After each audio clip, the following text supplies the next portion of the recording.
Muy buenas noches, bienvenidos a Sin Filtro. Iniciamos el análisis de esta noche hablando del tema electoral con una reforma que está por empezar a discutirse desde el Tribunal Supremo Electoral. Veamos la nota. En el último día para recibir propuestas de reforma a la ley electoral, aumentó la participación de partidos políticos, organizaciones y ciudadanos que se acercaron a presentar sus ideas ante el Tribunal Supremo Electoral. 6 partidos, entre estos Valor, Vamos, FCN, Nación y Bien, se unieron para presentar una sola propuesta, y eso podría significar que en el Congreso mantengan un acuerdo para la reforma, mientras otros como Semilla y Viva presentaron una propuesta individual. El padrón electoral que fuera vinculado directamente con el registro de ciudadanos y el RENAP, de tal manera en que la persona que tenga sus 18 años, tenga su DPI, en automático esté en el padrón electoral y pueda ejercer los derechos que le corresponden. También acudieron organizaciones y ciudadanos a título personal a proponer cambios en materia electoral. La población está pidiendo a gritos votar diputados distritales por nombre y apellido. Entonces es importantísimo que sí presenten una propuesta. Entonces estamos planteando dejar los distritos como están, ¿verdad? No cambiar eso, pero sí incorporar la votación de diputados por nombre y apellido, ¿verdad? Lo que queremos es que todas las autoridades electas, sea el presidente, el vicepresidente, diputados o alcaldes, sean fiscalizados de una forma concreta y tajante, es decir, que la población pueda solicitar una consulta popular para evaluar a medio mandato la función del funcionario. Y si eventualmente prevalece el rechazo hacia el mismo, que sea vinculante con la revocatoria de mandato, tendrá que dejar el poder. Ahora la Comisión de Actualización deberá sistematizar todas las propuestas para iniciar con las reuniones en enero. El Pleno de Magistrados espera entregar la iniciativa de ley al Congreso antes de dejar el cargo. Además, incluirán algunas propuestas propias. Lo hemos hablado, que tenemos el deseo de estructurar la propuesta y entregarla. Es el hecho de que el tribunal tiene necesidad el año anterior a las elecciones a empezar a desarrollar ciertas acciones y siempre se nos coloca el presupuesto hasta el año electoral. Entonces, por eso mismo, muchas veces todos los procesos del proceso, valga la redundancia, se hacen en una forma muy apretada. Por una Guatemala en paz, Dulce Rivera y Noé Medina. Muy buenas noches, así damos inicio al programa de Sin Filtro, hoy viernes 13. También los invitamos para que participen con sus opiniones a través del hashtag SFCame. Damos inicio también dándole la bienvenida a los invitados de esta noche. Por este lado se encuentra Goyo Saavedra, abogado y analista político. Muy buenas noches. Buenas noches, Dulce. También tenemos a Luis Miguel Reyes, analista político. Bienvenido. Gracias, Dulce. Buenas noches. Y a usted también bienvenido a este programa para analizar la coyuntura nacional, específicamente el tema electoral. Algo importante ha sucedido hoy y es que ya ha concluido el proceso de recepción de propuestas de reforma a la ley electoral, algo que el Tribunal Supremo Electoral inició hace algunas semanas. ¿Qué ocurrió? Pues más de 45 organizaciones sociales entre partidos políticos y también ciudadanos han entregado sus propuestas de lo que ellos consideran debe mejorarse en la ley electoral. Damos inicio a, ¿cómo ven ustedes? Pues la participación de estas organizaciones, también de partidos políticos, incluso el último día acercándose al TSE. Pues varias cosas interesantes. Me parece que la participación ha sido positiva, ¿verdad? Varias propuestas, varias organizaciones de todos los colores y de todos los tipos, partidos políticos que también se ven involucrados, que me parece bien importante porque son los principales actores dentro del proceso electoral y son quienes tienen mucho interés en que el tema mejore. Yo creo que esto digamos, lo que ha despertado es mucho interés de diversas organizaciones de hacerse escuchar y de hacerse sentir en el proceso de reforma que esperan que llegue a un final. Ahora, lo que pasa es que este proceso todavía le falta un camino muy lento y tortuoso para llegar finalmente a poderse aprobar, ¿verdad? Estábamos comentando antes del programa que el proceso es muy complejo porque recibir, no sé, 30, 40 propuestas que las tiene que recibir el Tribunal Supremo Electoral para poder hacer al final una propuesta más o menos consensuada, que tome las ideas de las diferentes organizaciones y partidos políticos, no es un proceso fácil, ¿verdad? Y en ese proceso, pues muchas personas quedarán inconformes, habrá descontento, otras pues quedarán más contentas, pero al final lo que se esperaría es que se pueda medir un poco la temperatura de qué está pasando en el país, ¿verdad? ¿Qué piensan las organizaciones que analizan y que investigan estos temas sobre el proceso electoral y cómo se podría mejorar el proceso electoral de aquí en adelante? Coyo, sorprende que varios partidos políticos presentaran propuestas.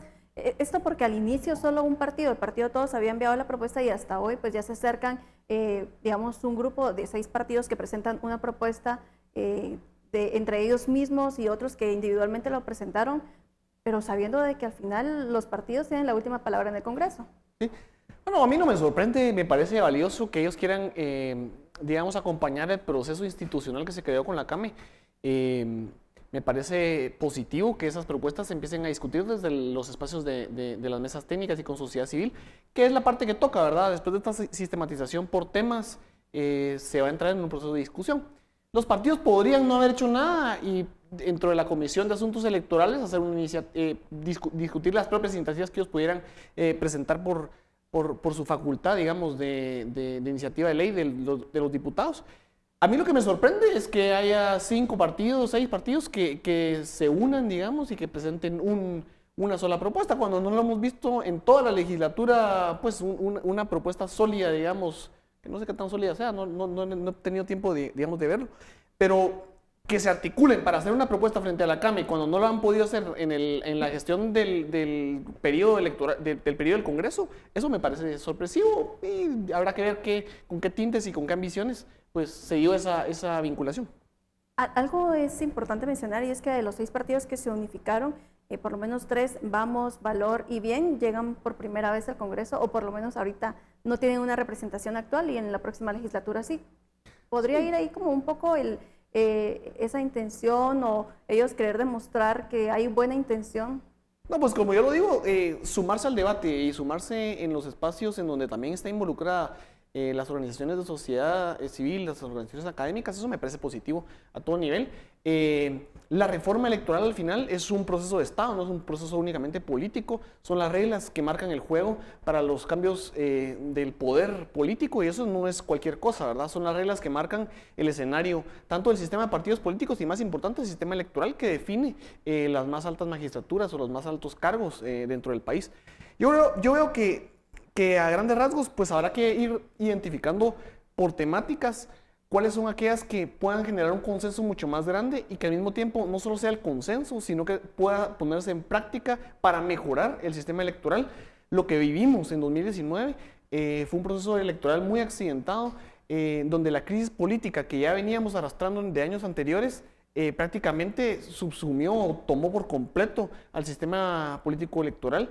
No hubo capacidad de salirle digamos, a la altura de las circunstancias por parte de las autoridades, tratando de generar tranquilidad y comunicación asertiva. Yo creo que la comunicación falló a varios niveles dentro del proceso electoral y eso ha generado pues una falta de certeza en algunos momentos que no es positiva para la democracia y que pues toca a todos los ciudadanos, toca a todas las instituciones del Estado hacer los cambios, las modificaciones y el acompañamiento para que eso se revierta y empecemos sí a retomar una senda de construir democracia y fortalecer instituciones. Luis Miguel, también ciudadanos de manera individual presentaron propuestas. ¿Es esta una forma de tener esperanza en el sistema político, en querer ser escuchados? Yo creo que es bueno que participen todos y estoy muy de acuerdo con lo que dice Goyo, que incluso los partidos políticos, porque al final de cuentas esto va a llegar a los partidos políticos cuando estén en el Congreso. Y estamos hablando de, por ejemplo, de Vamos, que es un partido que es la tercera fuerza política del Congreso. Entonces a mí me parece muy positivo que se quieran sumar a esta discusión ciudadana que se va a dar dentro de la CAME, que dicho sea de paso, hay que decirlo, va a ser complicado porque donde hay tantas discusiones, donde hay tantos puntos de vista, muchas veces confrontados de organizaciones que son políticamente confrontativas entre sí, claro que va a ser complicado, pero es bueno que los partidos se sientan cercanos a la ciudadanía, porque al final de cuentas ellos podrían decir, no nos importa lo que venga de acá y más bien nosotros cuando estemos en el Congreso vamos a hacer lo que nos dé la gana, que lo podrían hacer, pero qué bueno que se sumen a estas iniciativas y qué bueno que también hayan ciudadanos particulares que quieran participar. Yo creo que esto, o sea, si se abrió la convocatoria general es para que participen todos los que quieran participar y todos los que tengan propuesta. Y es que eso es muy bueno porque esto sí, digamos, cambia un poco la dinámica de siempre y es que a veces nos quejamos mucho pero proponemos poco, pues este es un espacio para proponer. Entonces es bueno que la gente esté ahí pendiente de lo que está pasando y mientras más propuestas hayan, pues va a ser más difícil consensuar, pero por lo menos va a haber discusión y eso es lo que necesitamos en el país, discutir sobre los temas que son los más importantes, que es la política al final de cuentas. La idea del Pleno de los Magistrados es entregar una iniciativa ya al Congreso antes de dejar el cargo. ¿Creen ustedes que les daría tiempo o que esto podría provocar que se aceleren demasiado las cosas y que al final no se pueda consolidar realmente una propuesta? Yo creo que no les va a dar tiempo y a lo mejor no debería darles tiempo, ¿verdad? Porque sí necesitamos que sea un proceso que lleve una buena reflexión y que lo que llegue al Congreso esté bien trabajado y que esté bien trabajado con las personas con las que están involucradas. Yo creo que es una actitud loable de los magistrados el querer cerrar su mandato entregando una propuesta, pero me parece que tienen un poco cortado el tiempo para hacerlo. A lo mejor lo que deberían hacer es dejar un proceso ya muy iniciado, ¿verdad? O depende, a lo mejor si establecen una forma de sistematizar todo esto y de trabajar lo que sea efectiva, logran hacer algo, pero yo veo un poco corrido el tiempo. Goyo.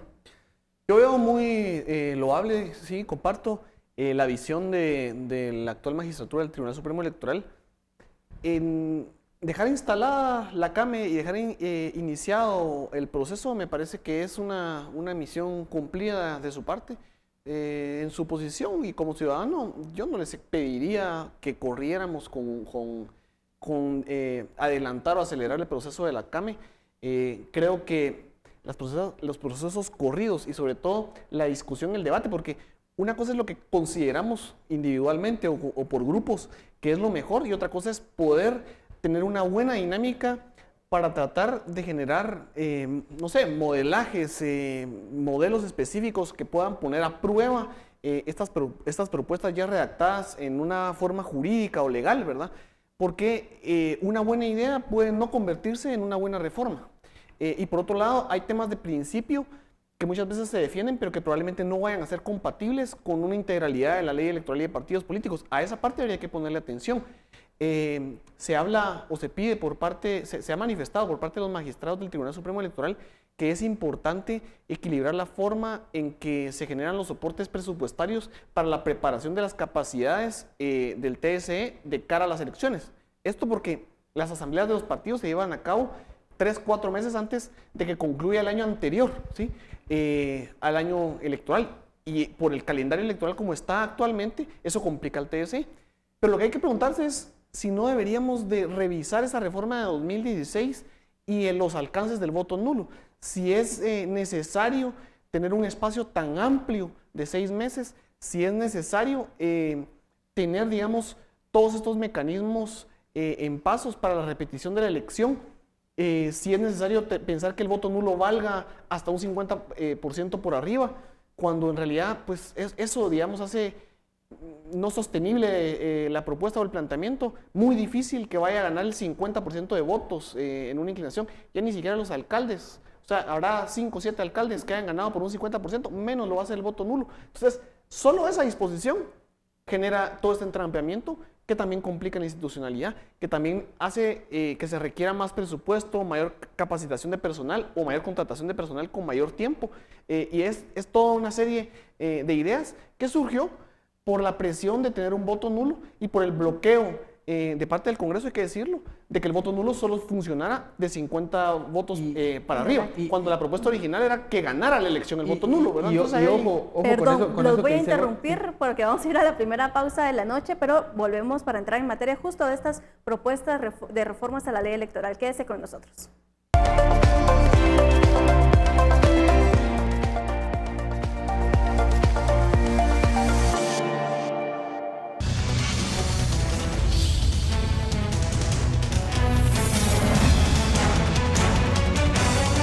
Gracias por continuar con nosotros. Participe con sus opiniones con la etiqueta SF CAME. CAME es la Comisión de Actualización y Modernización Electoral. Y bueno, antes del corte hablábamos acerca de esas propuestas que se dieron en 2016, por ejemplo, que se aprobó el voto nulo, pero que al final no significó realmente una representación para los guatemaltecos, pero también otras propuestas que ahora se han discutido. Sí, yo creo que eso de que menciona hoy el voto nulo es bien importante porque es un ejemplo muy a la vista que tenemos ahorita de cosas que se pensaba que tenían un gran clamor popular, ¿verdad? Pues digamos que las protestas de 2015 la gente decía que quería votar nulo porque no le parecía ningún partido y demás, pero que al final de cuentas, cuando se lleva a la práctica, el resultado de eso es pues nulo, ¿verdad? Sí, marginal. Entonces, lo que tenemos que pensar es cuidado con pensar que las propuestas van a salir de las grandes masas, ¿verdad? O sea, el tema electoral es un tema muy técnico, ¿verdad? Que necesita ser analizado por personas que conocen del tema. Y con esto no quiero decir que tenga que ser una propuesta elitista o demás, sino que simplemente tiene que estar bien analizada, y comparto lo que dice Goyo cuando dice que deberíamos de pensar en modelar un poco, ¿verdad? En tener un poco más de investigación para poder avanzar sobre el tema, ¿verdad? No se vale eso de mojarse el dedo y levantar a ver qué está diciendo la gente o qué están diciendo algunas personas para legislar de esa forma, ¿verdad? O sea, hay que ser un poco más rigurosos en el proceso, y creo que el proceso de la CAME pues tiene ese componente. Ahora, hay cosas que sí son bien importantes que se legislaron en la reforma anterior, y creo que deberían de revisarse ahora, ¿verdad? El voto nulo es definitivamente una, y este espacio tan largo que dejaron de tiempo de transición, que si bien se pensaba que podía ser muy bueno porque pues daba un periodo de transición más largo, permitía que hubiera mayor interacción entre el gobierno saliente y el entrante, más bien lo que se ha vuelto es un espacio ahí de poco nebuloso, donde no se sabe qué están haciendo, donde el gobierno anterior, el gobierno saliente está un poco pues ajeno a querer acercarse al gobierno entrante. Entonces no se cumplió, ¿verdad? Y el proceso de prepararse para hacer gobierno debería ser un proceso incluso mucho más largo que 6 meses, ¿verdad? O sea, una persona que llega a ganar una elección debería estar preparada de años atrás para poder ganar, tener un equipo de trabajo y demás. Eso es lo que se esperaría, pero yo creo que hay cosas que son a lo mejor más importantes, como por ejemplo iniciar un proceso de democratización de los partidos políticos a lo interno, como por ejemplo pensar si los distritos están siendo demasiado grandes y podemos reducirlos. Hay que ver cómo se trata esto con la Corte de Constitucionalidad, pero se puede buscar otra forma de elegir para poder acercar el poder a la gente y que la gente se sienta más cercana a sus diputados y a sus representantes. Si las propuestas van un poco por ahí, ¿verdad? Y que también hay que tener cuidado con no convertir la ley electoral cada vez en un como que fuera un tapete que está muy parchado, ¿verdad? Hay que ver si la ley electoral no merece ser revisada más a fondo, ¿verdad? Y comenzar un proceso más de cero, ¿verdad? Hay que pensarlo, ¿verdad? Que a lo mejor puede ser un poco radical, pero habría que pensarlo.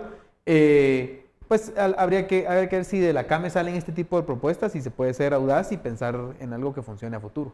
Goyo, mencionaba usted que era importante revisar lo que se aprobó en 2016. Entiendo que en ese momento fueron unas reformas muy coyunturales y en algunos casos se criticaba el hecho de que no necesariamente respondían a las necesidades del sistema electoral.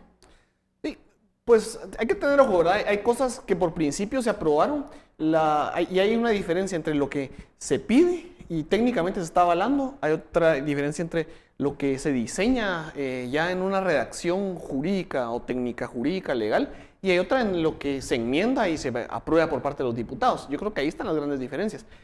Es cierto, por ejemplo, y retomando el caso del voto nulo, porque es un buen ejemplo, es cierto que el clamor popular de algunos sectores, yo no generalizaría, pero sí hay muchas personas que decían el voto nulo como una opción, pero no pedían que el voto nulo funcionara para anular una elección del 50% más un voto. Pedían que si el voto ganaba la elección, y ahí hay una enorme diferencia, ¿verdad? Yo creo que a lo mejor ni eso se logra, que esa es la otra cosa también. Pero yo creo que sí podría ganar el voto nulo algunas elecciones si eso fuera así. Queremos que así sea, esa es otra discusión. ¿Es funcional? Esa es otra discusión. Pero eso es lo que nos, digamos, por el voto nulo necesitamos adelantar las elecciones 6 meses. Que en caso de repetirse, el tiempo para las asambleas de los partidos, etcétera, dé para poder cerrar en tiempo con un candidato electo al diciembre previo a que tome posición. Lo mismo podría pasarnos con el tema de generar mayor vinculación elector-representante. Ese es un principio que debe ser defendido porque genera mejor calidad democrática. La pregunta es cómo lo hacemos. No quiere decir que porque persigamos eso, cualquier propuesta de voto desbloqueado sea una solución o no tienda a generar complicaciones de certeza al proceso electoral. Ahí hay, digamos, ciertas dificultades. No quiere decir tampoco que cualquiera de estas propuestas o iniciativas sea constitucional.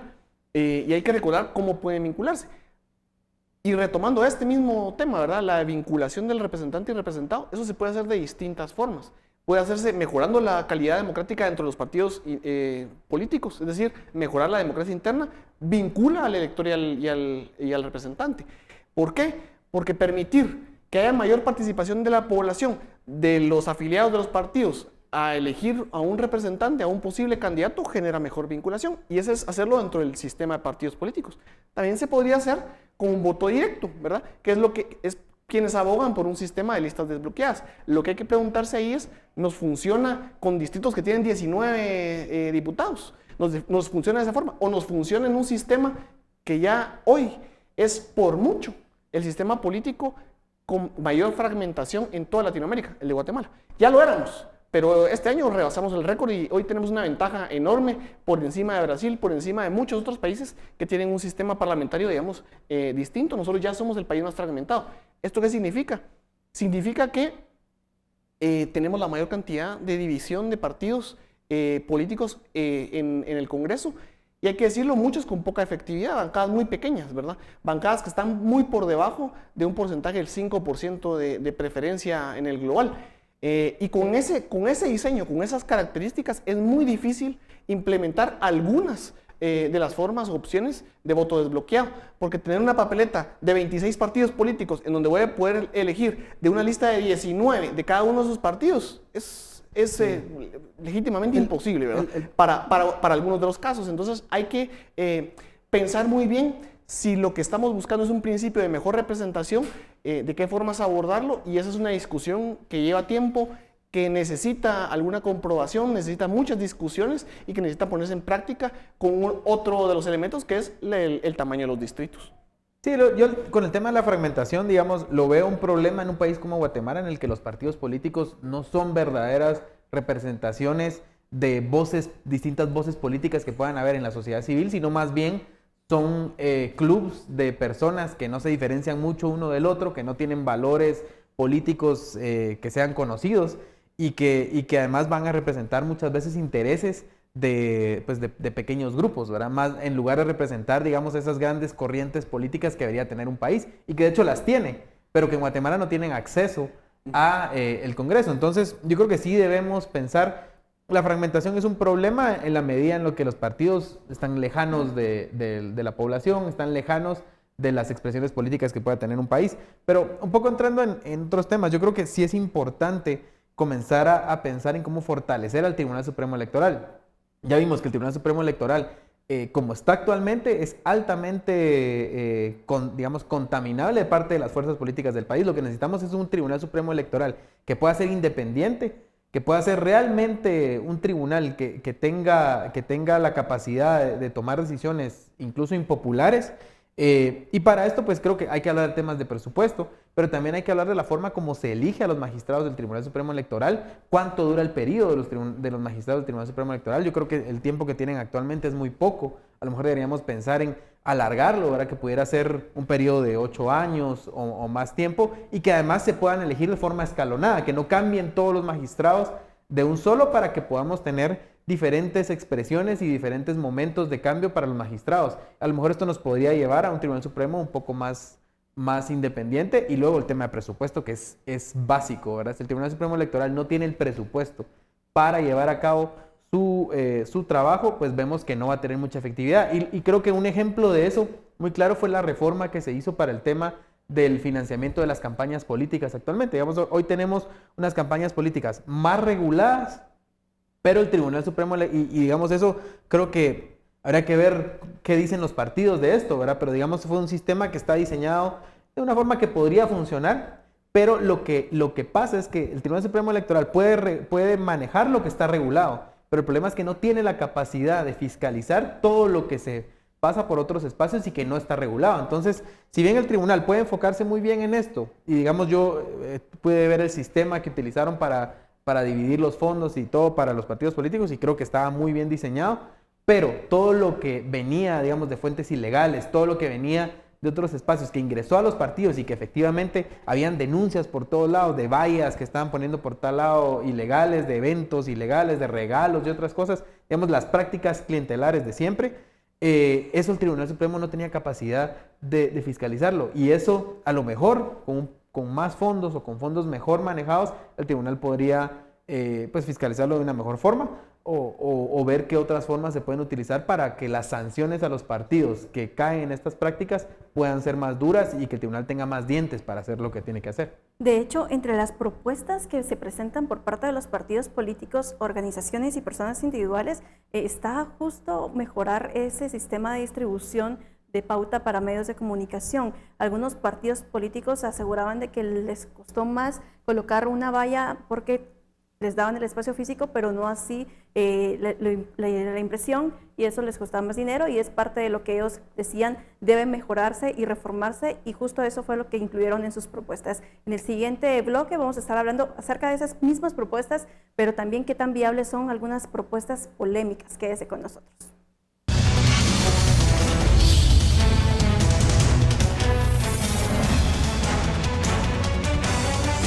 Gracias por continuar con nosotros. Envíe sus opiniones con la etiqueta SFCAME. Justo antes de la pausa hablábamos de esas propuestas que se han presentado y bueno, quería hacerles la consulta de una propuesta que me llamó mucho la atención y es la revocatoria de mandato. La presentan precisamente hoy y lo que buscan es que a la mitad del mandato se haga una consulta popular y que pues, la gente pueda decidir si está de acuerdo o no con las autoridades electas, ya sea el presidente, los diputados o incluso los alcaldes. En la anterior pues, reforma electoral se había dicho que esto no era viable, que se tenía que reformar la Constitución y demás, pero bueno, pues surge nuevamente esta propuesta. Sí. Miren, yo lo que opino de la revocatoria de mandato es que, como muchas de otras propuestas, incluida la que yo mencionaba en el episodio anterior, que era el tema de la elección de una forma directa desbloqueada, de listas desbloqueadas, son mecanismos que operan en sistemas parlamentarios, en donde se puede disolver el gobierno en cualquier momento y en consecuencia en el presidencialismo llegar en un periodo de 4 años, que es para lo que elegimos a las autoridades, a tener una revocatoria de mandato que tenga que ser por consulta. Me parece que podríamos mejorar las formas de llevar a las personas a tomar decisiones de otra forma que no sea en esa línea. Entonces yo de entrada creo que para periodos de 4 años no me hace sentido tener una revocatoria de mandato. Pero si se quisiera tener un mecanismo de ese tipo, yo creo que hay que tener en cuenta que no es constitucional y entonces nos lleva a una discusión de reforma constitucional. Para hacer una revocatoria de mandato, que sobre todo podría generar descontento a autoridades locales, llámese diputados, yo creo que podríamos más bien retomar una discusión del diseño de las corporaciones municipales y la forma de elección de los alcaldes, la forma de elección de los diputados, el tamaño de los distritos, etcétera, que podría mejorarnos la calidad democrática. Podríamos todavía incluso discutir si es más sano tener una elección a medio periodo presidencial en donde podamos elegir a los diputados o a los diputados distritales, por ejemplo, y podamos tener un intercambio que haga mucho más versátil nuestro mecanismo, digamos, de discusión o debate del poder. Eso podría ser sano. Y también hay que recordar que en el 85, cuando se creó la Constitución, se tenía ciertas categorías, por así decirlo, de alcaldías o corporaciones municipales, donde unas estaban electas por 5 años y no se podían reelegir, y otras estaban electas por 3. O sea, hay otros mecanismos que desde la creación de la Constitución se concibieron, se reformaron en el 93, entonces tenemos hoy un sistema que se renueva, digamos, de forma completa cada 4 años. Y en el 2019 que nos tocó inclusive una renovación de Contralor General y también de todas las Cortes. Entonces, este año estamos sintiendo eso y esa necesidad que nos va empujando a opciones de este tipo que tal vez no son tan propias de nuestro sistema político, que tal vez no son ideales, ¿verdad? Y que no son constitucionales, nos llevarían a un debate demasiado largo y demasiado caro para tratar de solventar la calidad democrática de nuestros representantes. Me parece que le estamos dando vueltas a generar herramientas para mejorar lo que necesitamos hacer, es mejores mecanismos de participación y tal vez sí, ir más seguido a las urnas, a elegir alcaldes en un momento y a elegir presidente en otro, a elegir diputados distritales de una forma y diputados de lista nacional, tal vez junto con presidente, o tal vez como lo hace República Dominicana, que aunque la elección es en el mismo año, no es en el mismo momento, ¿verdad? Se elige 3 meses antes corporaciones municipales y diputados y en una elección por separado el presidente, ¿verdad? O sea, son, digamos, otro tipo de detalles que sí podrían abordarse sin cambiar, digamos, la naturaleza de nuestro sistema presidencial y sin tener que ir a tocar la Constitución para tener una idea de este tipo. Bien. Sí, no, pues de acuerdo con Goyo, yo creo que este es el tipo de propuestas que pueden sonar muy bien, que a lo mejor si se gritan en una plaza la gente va a aplaudir y va a querer apoyarlas como el voto nulo, pero que en la práctica solo complican más al sistema político. En un sistema presidencialista no es sano someter a las instituciones y someter a puestos importantes como lo es la presidencia a este tipo de cambios tan repentinos, porque lo que podría pasar más bien es que con el nivel de popularidad, con lo que pierden popularidad los presidentes luego de 2 años en el ejercicio, probablemente lo que podríamos tener son periodos incluso más cortos presidenciales y de todos los poderes del Estado. Podríamos estar cambiando de autoridades cada 2 años si en el referéndum que se hace resulta que hay que sacarlos, ¿verdad? Entonces eso pues complicaría aún más el sistema político. Lo que necesitamos más bien son políticas de largo plazo, no estar cambiando autoridades con mayor frecuencia. Eso no es sano, pues digamos, claro, lo que pasó en 2015 le puso a la gente la idea en la cabeza de que se puede sacar a un presidente que ha sido corrupto o que ha sido acusado de corrupción, y yo creo que eso es importante, digamos, tenemos que mantener esa idea de que el poder tiene que estar controlado por el sistema de pesos y contrapesos y que también tiene que responder al pueblo que lo eligió, pero yo creo que eso es sano si se hace dentro del sistema republicano que tenemos y no estarnos inventando como este tipo de parches que lo que harían es complicar el sistema. Yo creo que lo que tenemos que pensar, y ahí sí muy de acuerdo con lo que dice Bob, es en democratizar aún más nuestro proceso, que los partidos políticos sean verdaderamente representativos, que estén llenos de gente que quiere llegar a servir y que no va a llegar a hacer ese tipo de cosas, y con eso pues podremos mejorar la calidad de las personas que elegimos. O sea, nadie quiere estar eligiendo presidentes que se ven enfrentados a la justicia todo el tiempo, pero estarlos sacando tampoco es lo más sano. Entonces busquemos un sano balance, ¿verdad? Yo creo que estas son las propuestas un poco más radicales y que pondrían al sistema un poco contra las cuerdas. Lo que tenemos que hacer es buscar qué opciones hay para poder mejorar nuestro sistema político y poder hacerlo más fuerte y poder hacerlo más representativo.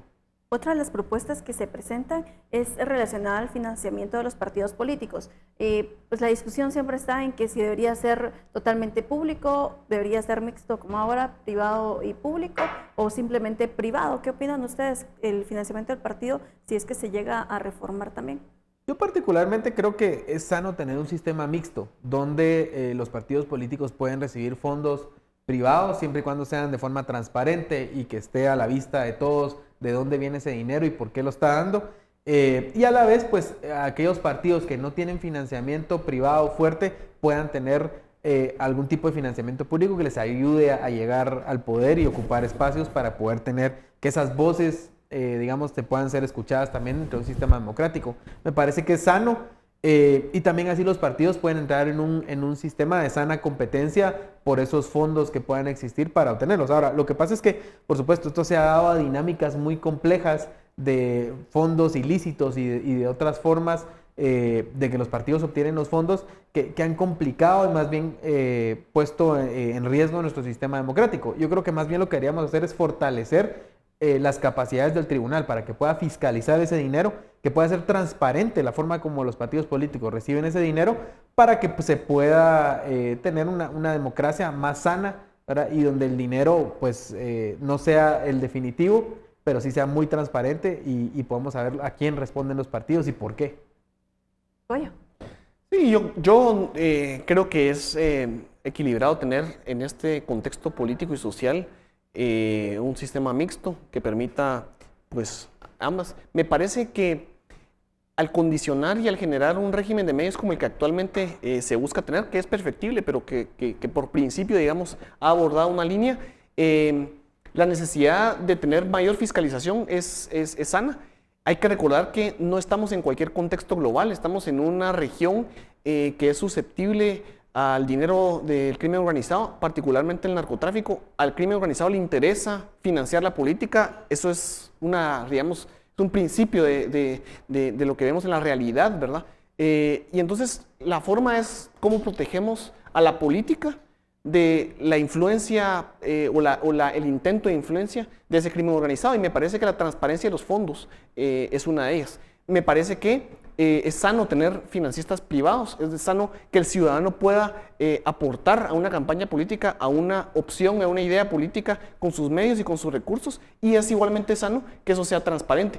Yo veo un retroceso, pues, hay varios que están discutiendo, digamos, estos temas, pero veo un retroceso en la petición o en la visión del partido Todos, principalmente pues, de Felipe Alejos alrededor de eso, de tratar de digamos, retroceder en los principios de transparencia que tenemos para el financiamiento de la política. Me parece que eso no es sano, no es democrático y no llega a consolidar una república, que es lo que finalmente buscamos. Yo creo que es positivo para la democracia algunos de los pasos que se han dado, pero lo que sí es cierto es que conforme se avance en las reglas de juego de financiamiento de la política, hay que seguir actualizándose porque la realidad pues, también cambia en la misma frecuencia o inclusive mucho más rápido. ¿Y debería modificarse la forma en que el Tribunal Supremo Electoral fiscalizó el financiamiento privado que recibieron los partidos políticos, en darles más herramientas o mayores sanciones?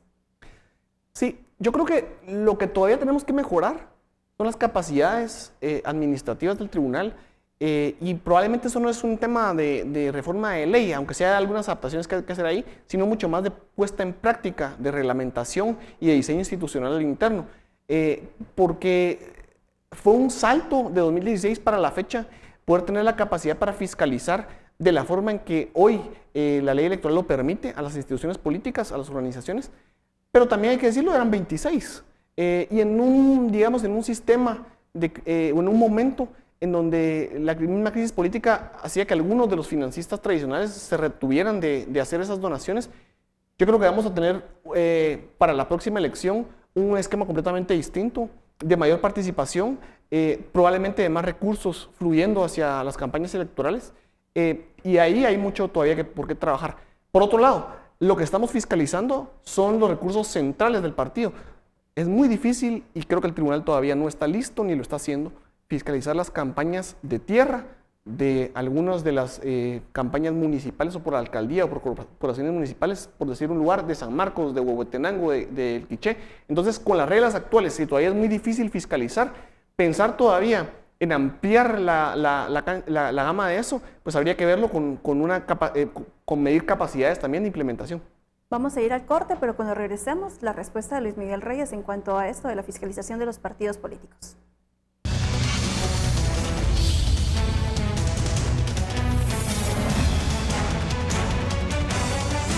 Seguimos con más de Sin Filtro, hablando de las reformas electorales. Participe con nosotros con la etiqueta SF CAME. Luis Miguel Reyes, coméntenos entonces acerca de esa fiscalización. Sí, la parte más importante de la reforma, tanto la que se habló en 2016 como la que se va a hablar ahora, es la parte del financiamiento de los partidos.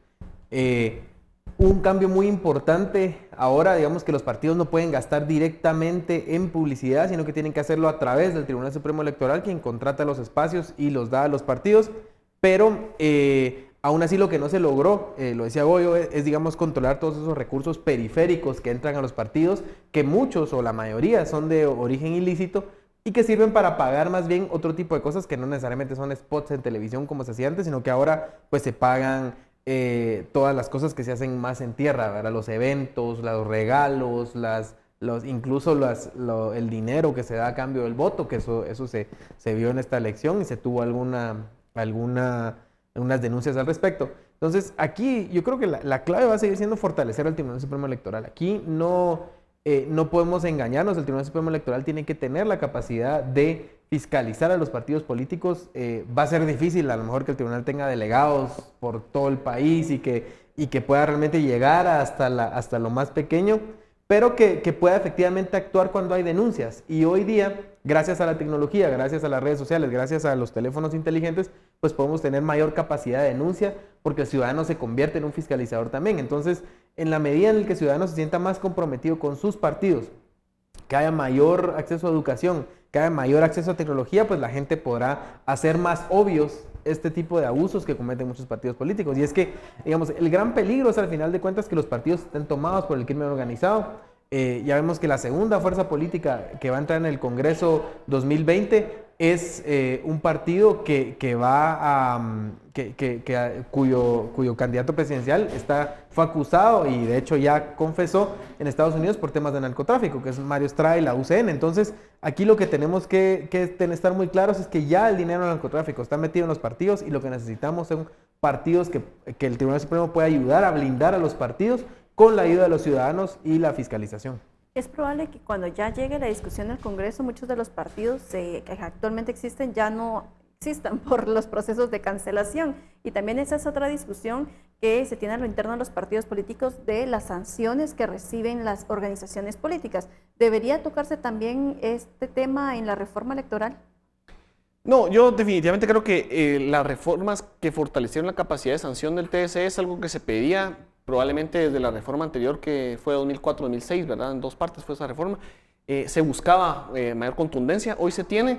Yo lo que creo que es que hay que ver también que consolidar la política en Guatemala y consolidar el sistema implica también comprender y asimilar bien que los partidos políticos son entes de carácter público, no son sociedades anónimas, no son entes privados, o sea, son entes de participación política y en ese sentido mucho del acompañamiento y el fortalecimiento del TSE también debería ir acompañado con generar capacidades para que los partidos puedan cumplir digamos, las normas y los estándares que se está previendo implementar para generar mayor transparencia, para generar mayores controles y también, hay que decirlo, ojalá una reforma para generar mayor democracia y mayores insumos para que puedan participar todos aquellos que son afiliados a ese partido o quienes quieran sumarse como ciudadanos a avalar las ideas de esa fuerza política. Yo creo que ese es un tema central y vital para fortalecer institucionalmente el sistema de partidos políticos. Luis Miguel, ¿deberían de cancelarse los partidos con la misma mecánica que se tiene ahora? Es complicado el tema de la cancelación de los partidos. Yo creo que sí deben haber sanciones fuertes para los partidos que rompen las reglas del sistema electoral. Ahora, el problema es que lo que estamos viendo es que casi que la mayoría de partidos han roto de una forma u otra las reglas del sistema electoral y lo que pasa es que también hay reglas que son complicadas por temas administrativos de cumplir y muchos de los partidos no tienen las capacidades de cumplirlas. Yo creo que aquí hay un riesgo muy grande, digamos, con la nueva reforma que se va a abrir y además que hay muchos partidos señalados por temas de financiamiento electoral ilícito que es, o no registrado, que es como el principal señalamiento. Hay un riesgo muy grande para que estos partidos, un incentivo muy grande también para que estos partidos le quiten dientes y le quiten la capacidad de sanción al Tribunal Supremo Electoral. Yo creo que esa es una puerta que no se debe dejar abierta y es donde el tribunal y la ciudadanía, las organizaciones que participan con propuestas en la CAME deben estar muy alertas para que el Congreso no se convierta en el espacio para quitarle fuerza al Tribunal Supremo Electoral, más bien lo contrario, lo que haríamos aspirar es a un Tribunal Supremo Electoral más fortalecido y es donde se esperaría que los partidos más sanos dentro del Congreso, probablemente los nuevos, pues tengan una voz muy fuerte y puedan denunciar aquellos intentos que hagan dentro del Congreso en 2020 o más adelante de querer quitarle fuerza al Tribunal Supremo Electoral. Ese es el riesgo más grande que tenemos en esta próxima reforma, porque los partidos ya han visto qué pasa cuando hay un tribunal que tiene esa capacidad de sanción y que tiene un poco de dientes, ¿verdad? Entonces, la lucha creo yo va a ser a que el Congreso no le quite más dientes al tribunal y la ciudadanía debería pedirle más bien más dientes para el tribunal, un tribunal más fuerte que pueda tener mayor control sobre los partidos. Y lo mismo podría ocurrir con el tema del transfugismo, ¿no? Totalmente, es otro tema complicado. Yo, digamos, ahí un poco trataría como de ver qué es más importante, ¿verdad? Para fiscalizar. Si el tema del transfugismo, que se ve como un problema, pero que si hay partidos políticos más democráticos, no debería, pues es un problema que se puede quitar. Yo creo que es más importante poner los ojos sobre las capacidades que se le puedan dar o quitar al Tribunal Supremo Electoral con esta reforma. Hacia ahí deberíamos poner toda la lupa y estar pendientes de lo que los diputados quieran hacer. Goyo, ¿algún otro riesgo que se pudiera anotar ahí para que la gente esté pendiente? Sí, yo definitivamente creo lo mismo. Es el Tribunal Supremo Electoral que hay que proteger. Esta reforma de 2016, si algo tuvo mal para mí, es generar una presidencia rotativa dentro del TSE. Eso no fortalece institucionalidad. Hay que pensar muy bien que esa conformación del TSE, pues tal vez no es la óptima, es tal vez de las instituciones más sanas. Habría que ver cómo revertir esa reforma pero sin quitarle capacidades, competencias y poder, digamos, al TSE, sin hacerlo más influenciable, que ya lo vemos, digamos, con una visión de muchos partidos de tratar de también cooptar a esta institución, que ha sido, digamos, completamente clave desde 1983 hasta la fecha, y en la transición democrática tal vez es de aquellas insignias, digamos, institucionales que han tenido esa cara. Y una reforma puede poner en amenaza eso. Hay un tema además que yo quería mencionar, que es muy importante, y es las reglas de la propaganda en medios electrónicos, ¿verdad? Redes sociales, etcétera. Creo que son a lo que tiene que apuntarle, si no a esta reforma, nueva reglamentación del TSE, una que pueda ser equilibrada y consensuada también con los partidos, porque es el futuro, es lo que está ocurriendo o poniendo en cuestionamiento las elecciones en países con estándares democráticos mucho más altos, y Guatemala todavía ni siquiera ha entrado a regular con claridad esa temática.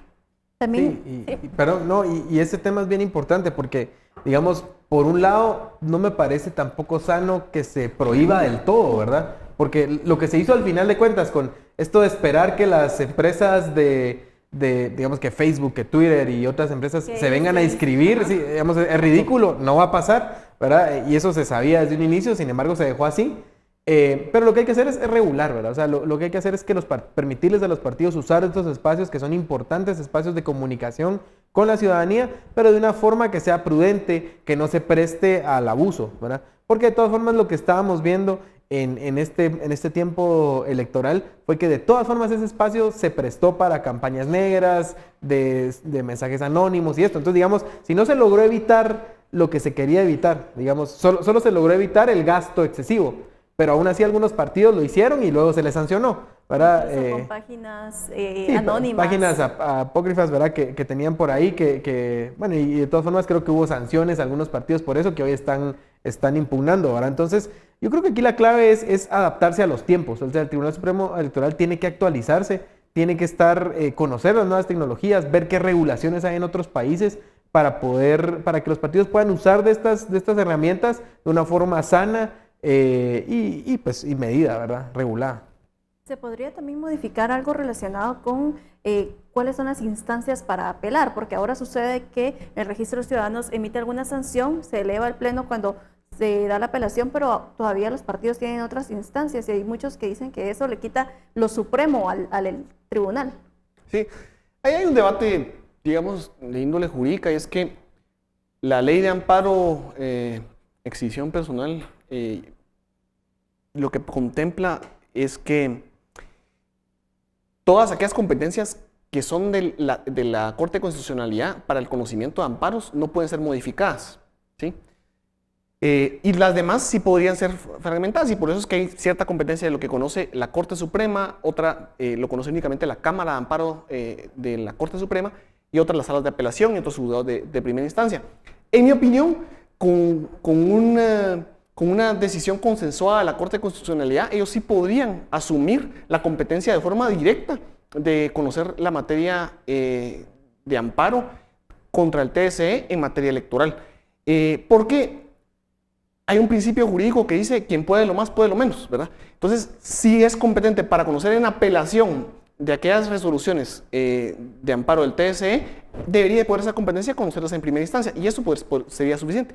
Pero hay quienes tienen la interpretación, y es la que, digamos, se ha privilegiado en los últimos 30 años, de que en la forma en que está establecida la ley de amparo, no puede modificar las competencias de la CC, de la Corte de Constitucionalidad, ni siquiera para agregar una más. Y eso hace que el amparo del Tribunal Supremo Electoral en materia política y electoral tenga que suplir esa doble instancia, ¿verdad? Primero conoce la Corte Suprema de Justicia y en alza la Corte de Constitucionalidad. Ese podría ser un tema, pero hay que ver. Bueno, estamos ya concluyendo con el programa. Tenemos 30 segundos para cada uno rápido para sus conclusiones finales. Pues yo creo que la dinámica del TSE ha empezado en la CAMI y ha empezado bien. Espero que sea una discusión profunda y muy crítica para poder tener sobre todo un proceso que fortalezca a la ley electoral y de partidos políticos. ¿Es Miguel? Sí, a mí me parece que este es un ejercicio interesante, muy importante, especialmente porque tiene participación de distintos sectores de la sociedad. Yo espero que de esto salga algo consensuado, salga algo trabajable además, y que luego pues el Congreso, como también participaron varios de los partidos que van a estar en el Congreso después, pues que también puedan tomar en cuenta lo que salga de ahí y que sea un trabajo técnico bien trabajado. Bueno, muchísimas gracias a los dos por sus opiniones y el análisis respectivo, y a usted en casa también por su sintonía. Que pase una feliz noche.